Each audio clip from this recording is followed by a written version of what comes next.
ಏನಾಯ್ತತ್ತೆ? ಅತ್ತೆ ಇಲ್ಲಿ ನೋಡಿ ಅತ್ತೆ, ನಾನು ಅತ್ತೆ ಪಿಂಕಿ. ಪಿಂಕಿ ಎಲ್ಲವ?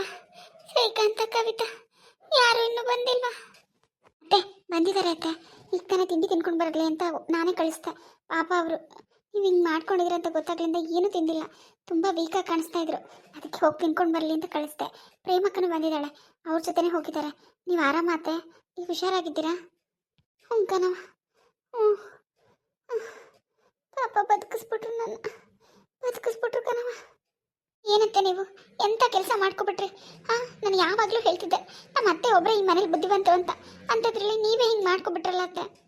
ಏನು ಮಾಡೋದು ಗೊತ್ತಾಗ್ಲಿಲ್ಲ ಕಣವ, ಗೊತ್ತಾಗ್ಲಿಲ್ಲ. ಸರಿ ಒಂದು ನಿಮಿಷ ರೀ. Doctor doctor doctor. ಓ, ಏನು ಎಚ್ಚರ ಆಗ್ಬಿಟ್ರಾ? ಪರವಾಗಿಲ್ವೇ? ಕಾವೇರಮ್ಮ ಹೇಗಿದ್ದೀರಾ? ಹಾಂ, ಪರವಾಗಿಲ್ಲ ಡಾಕ್ಟ್ರೆ, ಪರವಾಗಿಲ್ಲ.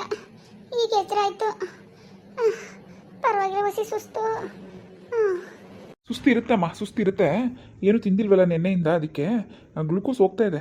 ಆದ್ರೂ ಹೊಟ್ಟೆಗೆ ಏನು ತಿಂದಿಲ್ಲ ಅಲ್ವಾ? ಏನಾದರೂ ಕೊಡೋಣ.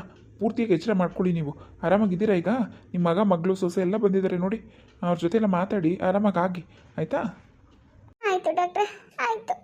ಡಾಕ್ಟರ್, ಈಗ ನಮ್ಮ ಅತ್ತೆ ಜೀವಕ್ಕೆ ಏನೂ ತೊಂದರೆ ಇಲ್ಲ ಅಲ್ವಾ? ಸದ್ಯಕ್ಕೆ ಜೀವಕ್ಕೆ ಏನು ತೊಂದರೆ ಇಲ್ಲಮ್ಮ, ಏನೂ ತೊಂದರೆ ಇಲ್ಲ. ಬಟ್ ಇವತ್ತು ಒಂದಿನ ಇಲ್ಲೇ ಇರಬೇಕಾಗುತ್ತೆ. ಪೂರ್ತಿ ಟ್ರೀಟ್ಮೆಂಟ್ ತೊಗೊಂಡು ನಾಳೆ ನೋಡ್ಬಿಟ್ಟು ಡಿಸ್ಚಾರ್ಜ್ ಮಾಡಿಕೊಡ್ತೀವಿ. ಆಯಿತು ಡಾಕ್ಟರ್, ಥ್ಯಾಂಕ್ ಯು. ಅಮ್ಮ ರೆಸ್ಟ್ ಮಾಡಿ.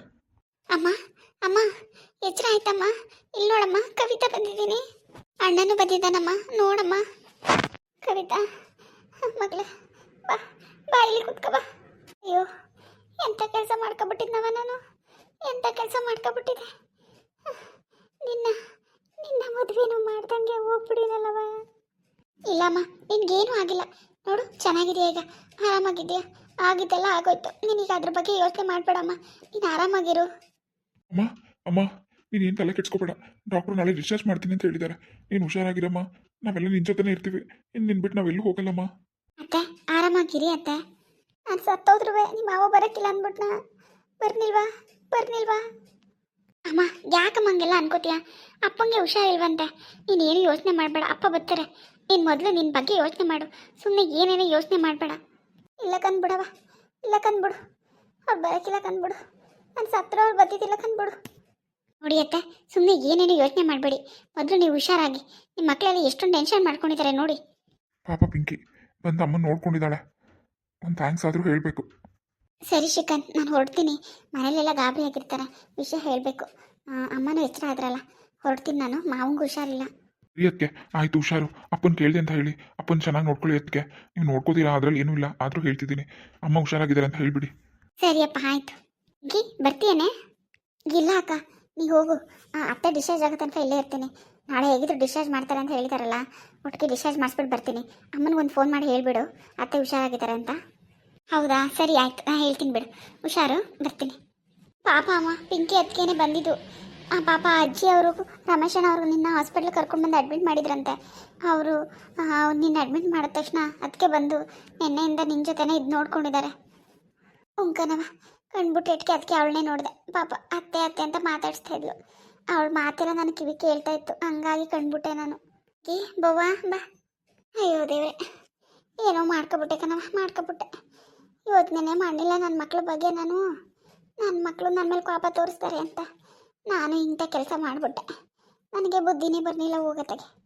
ಅಯ್ಯೋ ಪಾಪ, ಗೌರಮ್ಮ ನಾನು ಒದ್ದಾಡೋದು ನೋಡಿ ಪಾಪ ಒದ್ದಾಡೋದ್ಲು ಕಣಮ್ಮ, ಒದ್ದಾಡೋದ್ಲು. ರಮೇಶಣ್ಣನ ಕರಿತಿದ್ಲು ಅಷ್ಟೇ, ನನಗೆ ಅಷ್ಟೇ ಜ್ಞಾಪಕ. ಈಗ ಕಂಡುಬಿಡೋ ತನಕ ನನಗೆ ಏನೂ ನೆನಪಿಲ್ಲ. ಹೌದಮ್ಮ, ಅವ್ರನ್ನ ಹಾಸ್ಪಿಟ್ಲಿಗೆ ಕರ್ಕೊಂಡು ಬಂದು ನಮಗೆ ಫೋನ್ ಮಾಡಿದ್ರು. ನಾವು ಅಲ್ಲಿಂದ ಬರಬೇಕಲ್ಲ, ಅಲ್ಲಿಂದ ಬರೋಕ್ಕೆ ಒಂದು 5 hours ಆಗುತ್ತೆ. ಹಾಗಾಗಿ ಅದಕ್ಕೆ ಫೋನ್ ಮಾಡಿ ಹೇಳಿದ್ವಿ. ಅವ್ರು ಬೇಗ ಬಂದು ನನ್ನ ಜೊತೆ ಇದ್ದರು.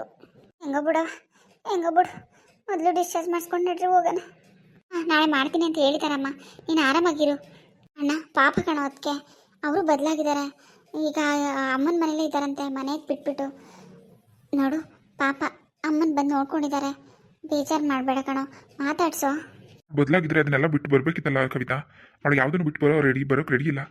ಈಗಲೂ ಅವಳಿಗೆ ಅದೇ ಆಸ್ತಿ, ಅಂತಸ್ತು, ಐಶ್ವರ್ಯನೇ ಬೇಕು. ಅದಕ್ಕೆ ಅವ್ರ ಅಮ್ಮನ ಮನೆಗೆ ಹೋಗಿ ಕೂತಿದ್ದಾಳೆ. ಬಿಡು, ಅವಳು ಬರೋದಿಲ್ಲ. ಅವಳು ಅದಕ್ಕೆ ಸೆಟ್ಲ್ ಆಗಿದ್ದಾಳೆ. ಅವಳಿಗೆ ಆ ಮನೇಲಿ ಅಷ್ಟೊಂದು ತೊಂದರೆ ಆಯಿತು ಅಂದಾಗ ಡೈರೆಕ್ಟಾಗಿ ನಮ್ಮ ಮನೆಗೆ ಬರ್ಬೋದಿತ್ತಲ್ಲ. ಆಗಲೂ ಅವಳು ಬರಲಿಲ್ಲ, ಅವ್ರ ಅಪ್ಪನ ಮನೆಗೆ ಹೋದ್ಲು. ಅವಳು ನಮ್ಮ ಜೊತೆ ಬದುಕೋಕ್ಕೆ ಇಷ್ಟ ಇಲ್ಲ ಅವಳಿಗೆ. ನಮ್ಮಂಥ ಮಿಡಲ್ ಕ್ಲಾಸ್ ಫ್ಯಾಮಿಲಿಯವ್ರ ಜೊತೆ ಇರೋಕ್ಕೆ ಇಷ್ಟ ಇಲ್ಲ.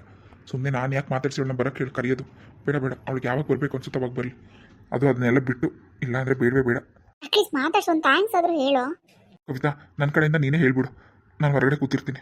ಥ್ಯಾಂಕ್ಸ್ ಅದಕ್ಕೆ, ತುಂಬ ಥ್ಯಾಂಕ್ಸ್. ಅಮ್ಮನ ನೋಡ್ಕೊಂಡಿದ್ದಕ್ಕೆ ಅಣ್ಣನ ಕಡೆಯಿಂದನೂ ಥ್ಯಾಂಕ್ಸ್. ಅದಕ್ಕೆ ಯಾಕೆ ಥ್ಯಾಂಕ್ಸ್ ಹೇಳ್ತಿದ್ದೆ ಕವಿತಾ? ನಾನೇನು ಬೇರೆಯವ್ರನ್ನ ನೋಡ್ಕೊಂಡಿದ್ದೀನ? ನಮ್ಮ ಅತ್ತೆನ ತಾನೇ, ಪರವಾಗಿಲ್ಲ ಬಿಡು. ನಿಮ್ಮ ಅಣ್ಣನ ಕಡೆ ಥ್ಯಾಂಕ್ಸು ನೀನೇ ಹೇಳ್ಬಿಟ್ಟಲ್ಲ. ಅಂದರೆ ಅವ್ನಿಗಿನ್ನೂ ನನ್ನ ಜೊತೆ ಮಾತಾಡಬೇಕು ಅಂತ ಅನ್ನಿಸ್ತಿಲ್ಲ. ಆಯಿತು ಬಿಡು, ಅದು ಯಾವಾಗ ಮಾತಾಡ್ತಾನೋ ಮಾತಾಡಲಿ. ಅವನು ಎಷ್ಟು ದಿನ ಈ ಥರ ಹಠ ಸಾಧಿಸ್ತಾನೋ ಸಾಧಿಸ್ಲಿ. ಇವತ್ತಾದರೂ ನನ್ನ ಜೊತೆ ಮಾತಾಡ್ತಾನೆ, ನಮ್ಮ ಮನೆಗೆ ಹೋಗ್ಬಿಡೋಣ ಬಾ ಅಂತ ಕರೀತಾನೆ ಅಂತ ನಾನು ಅಂದ್ಕೊಂಡ್ರೆ ಒಂದು ಥ್ಯಾಂಕ್ಸು ಕೂಡ ಹೇಳೋಕ್ಕಾಗಲಿಲ್ಲ ಅವನಿಗೆ. ಅದನ್ನು ಅವನ ತಂಗಿಗೆ ಹೇಳಿಸ್ತಾನೆ. ಇವನಿಗೆ ಎಷ್ಟು ಇರಬೇಕು ಅಂದರೆ ನನಗಿನ್ನ ಎಷ್ಟು ಇರಬೇಕು? ಬೇಡವೇ ಬೇಡ, ಏನು ಮಾಡ್ತಾನೋ ಮಾಡ್ಕೊಳ್ಳಿ. ನಾನಂತೂ ಇನ್ನು ಮಾತಾಡ್ಸೋದು ಇಲ್ಲ, ಇವ್ರ ಮನೆಗೆ ಹೋಗೋದು ಇಲ್ಲ. ಏನಾದರೂ ತಿಂತೀಯಾ? ಡಾಕ್ಟ್ರು ಏನಾದರೂ ತಂದು ಕೊಡೋಕೆ ಹೇಳಿದ್ದಾರೆ. ಅಂದರೆ ಕುಡಿಯೋವಂಥದ್ದು ಗಂಜಿ ಹಾಲು ಆ ಥರ ಏನಾದರೂ ಕುಡಿತೀಯಾ? ಅಣ್ಣ ಕೇಳ್ತೀನಿ ತಂದು ಕೊಡ್ತಾರೆ. ಸುಸ್ತಾಗ್ಬಿಟ್ಟಿದೆ ಅಂತ ಹೇಳ್ತಿದ್ದಲ್ಲ ಕಣವ. ಕಣವ, ಹೊಟ್ಟೆಲ್ಲ ಹಸಿ ಸುಸ್ತಾಯ್ತದೆ. ಏನು ತಿಂದಿಲ್ಲ 2-3 ದಿನದಿಂದ. ಒಂಚೂರು ಗಂಜಿನಾರೇ ತಗೊಬಾನವ. ಅದಕ್ಕೆ ಅಣ್ಣ ಇದ್ದಾನೆ ಹೊರಗಡೆ, ಒಂಚೂರು ಗಂಜಿ ಥರ ಕೇಳ್ತೀಯಾ? ನೀನೇ ಹೇಳ್ಬಿಟ್ಟು ಬಾ ಕವಿತಾ, ನಾನು ಅತ್ತೆ ಜೊತೆ ಇರ್ತೀನಿ. ಸರಿ ಅದಕ್ಕೆ ನಾನೇ ಹೇಳ್ಬಿಟ್ಟು ಬರ್ತೀನಿ. ಯಾಕವ, ಯಾಕೆ ಇನ್ನೂ ಈ ಪಾಪ? ಎಲ್ಲ ಬಿಟ್ಬಿಟ್ಟು ಬಂದ್ಬಿಡವ, ಬಂದ್ಬಿಡು. ಏನು ಮಾಡೋಕ್ಕಾಗತ್ತತ್ತೆ? ನಾನು ಅದೇ ಆಸೆನೇ ಇಟ್ಕೊಂಡಿದ್ದೆ. ಆದರೆ ನಿಮ್ಮ ಮಗನ ನೋಡಿದ್ರ ನನ್ನ ಮುಖನೂ ನೋಡ್ತಾ ಇಲ್ಲ. ಎಷ್ಟೊಂದು ಅಹಂಕಾರ ಆಗುತ್ತೆ ಅವ್ರಿಗೆ ಅಷ್ಟಿದೆ ಅಂದರೆ ನನಗಿರಲ್ವಾ? ನಾನು ಇಲ್ಲಿ ಬಂದಿರೋದು ನಿಮಗೋಸ್ಕರ ಆತೆ, ನಿಮಗೋಸ್ಕರ ಮಾತ್ರ. ನೀವು ಹುಷಾರಾಗಿ ನಿಮ್ಮನ್ನು ಡಿಸ್ಚಾರ್ಜ್ ಮಾಡಿಸ್ಬಿಟ್ಟು ನಾನು ಮನೆ ಕೊಟ್ಟೋಗ್ತೀನಿ. ಅಯ್ಯೋ, ಹಂಗೆ ಆಡ್ಕೊಂಡು ಇವತ್ತು ನನ್ನ ಪರಿಸ್ಥಿತಿ ನೋಡಿ ಹೆಂಗಾಗದೆ ಅಂತ. ನೀನು ಅದನ್ನೇ ಮಾಡಬೇಡ ಕಣವ, ನೀನು ಅದನ್ನೇ ಮಾಡಬೇಡ. ಚೆನ್ನಾಗಿ ಯೋಚನೆ ಮಾಡಿಬಿಟ್ಟು ಬಂದ್ಬಿಡು. ಆಯ್ತತ್ತೆ, ನೀವು ಅದ್ರ ಬಗ್ಗೆ ಯೋಚನೆ ಮಾಡಬೇಡಿ, ರೆಸ್ಟ್ ಮಾಡಿ, ಸ್ವಲ್ಪ ಹೊತ್ತು ನಿದ್ದೆ ಮಾಡಿ. ಗಂಜಿ ತರ್ಕೊಂಬಿಡ, ಬರಲಿ ಅವ್ರು ಬಂದಮೇಲೆ ಕುಡಿಯೋರಂತೆ. ಈಗ ಜಾಸ್ತಿ ಮಾತಾಡಬೇಡಿ, ಆರಾಮಾಗಿ ಮಲ್ಕೊಳ್ಳಿ. ಫ್ರೆಂಡ್ಸ್ ಎಲ್ಲರೂ ಹೇಗಿದ್ದೀರಾ? ಎಲ್ಲರೂ ಚೆನ್ನಾಗಿದ್ದೀರಾ ಅನ್ಕೋತೀನಿ. ನನ್ನ ವೀಡಿಯೋಸ್ ಎಲ್ಲ ನೋಡ್ತಾ ಇದ್ದೀರಾ, ಸಪೋರ್ಟ್ ಮಾಡ್ತಾ ಇದ್ದೀರಾ, ತುಂಬ ಥ್ಯಾಂಕ್ಸ್. ದಯವಿಟ್ಟು ಇದೇ ಥರ ನೋಡಿ ಸಪೋರ್ಟ್ ಮಾಡಿ. ವೀಡಿಯೋ ಇಷ್ಟ ಆದರೆ ಲೈಕ್ ಮಾಡಿ, ಕಮೆಂಟ್ ಮಾಡಿ, ದಯವಿಟ್ಟು ಸಬ್ಸ್ಕ್ರೈಬ್ ಮಾಡಿ. ಯಾರು ಸಬ್ಸ್ಕ್ರೈಬ್ ಮಾಡಿದೆ ವೀಡಿಯೋ ನೋಡ್ತಿದ್ದೀರೋ ದಯವಿಟ್ಟು ಸಬ್ಸ್ಕ್ರೈಬ್ ಮಾಡ್ಕೊಂಡು ನೋಡಿ. Thank you.